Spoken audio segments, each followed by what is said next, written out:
When you're doing a woodwork or DIY project, one of the most important things is choosing the right materials. Whether you're using a solid timber, a softwood or a hardwood, or whether you're using a sheet material like plywood or MDF, it's important that you get the right material, otherwise you're going to make it extremely hard for yourself. So here behind me is an handy board I've made. So I'm going to just take you through this board, because I use this board to explain to customers the differences in timbers and sheet materials, and it makes it so much simpler to show them the benefits and the things to look out for. So let's get cracking and let's take you through this board.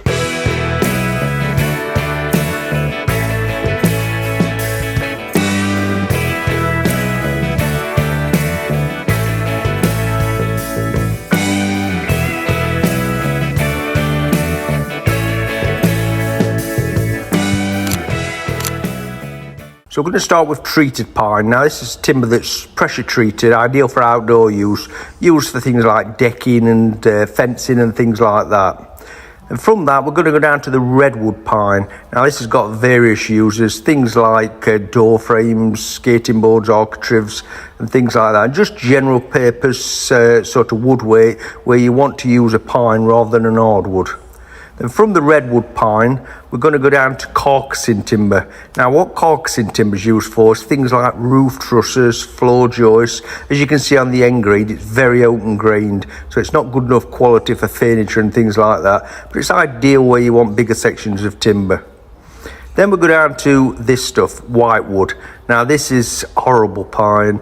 I'm just using this as an explanation for pine, because as you can see it gets sap pockets in it and it's really a cheap and nasty pine timber. Usually what your superstores will sell as pine. Not very nice stuff. From that we go down to Quebec Pine. Now this is Canadian based pine. It comes in very wide boards and it's ideal for furniture because it's very low in moisture content, so it's a very stable timber, very light and very easy to sand. Now we're going to go up to hardwoods. The first hardwood we're going to look at is ash. Now this is a light in colour hardwood. It's a very close grain. It's a very hard timber.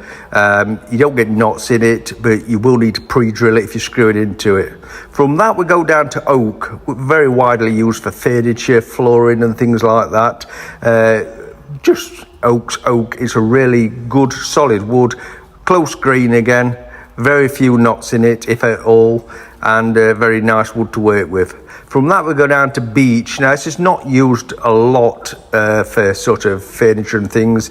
It's mainly used for worktops and things like that. Sometimes it's called steamed beech, but it's very widely used for work surfaces, not much else really. Now we're going to go down to sheet materials. The first one's plywood. Now this comes in various thicknesses. It's veneers of timber all glued together. It comes from sort of 6mm right up to 25mm.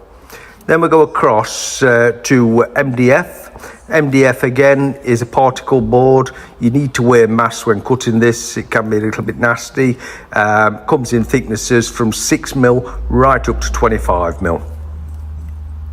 So I hope you enjoyed that, and I hope that's going to make life a little bit easier for you when you're doing your next woodworking or DIY project. So don't forget to subscribe to our amazing YouTube channel, and I'll see you lot on the next one.